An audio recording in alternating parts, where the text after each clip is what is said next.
શેરબજાર અને આઈપીઓમાં રોકાણના નામે છેતરપિંડી કરતી ગેંગનો પર્દાફાશ થયો। અમદાવાદ સાયબર ક્રાઇમે 3 આરોપીને ઝડપ્યા।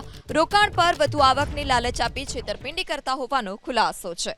આરોપીઓ આંતરરાષ્ટ્રીય ગેંગને મદદ કરતા હોવાનો પણ ખુલાસો થયો।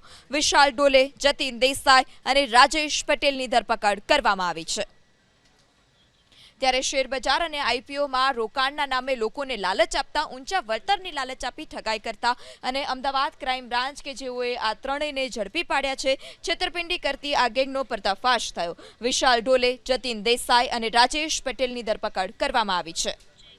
આરોપીઓ આંતરરાષ્ટ્રીય ગેંગને મદદ કરતા હોવાનો પણ ખુલાસો થયો। વિશાલ ડોલે, જતીન દેસાઈ અને રાજેશ પટેલની ધરપકડ કરવામાં આવી છે।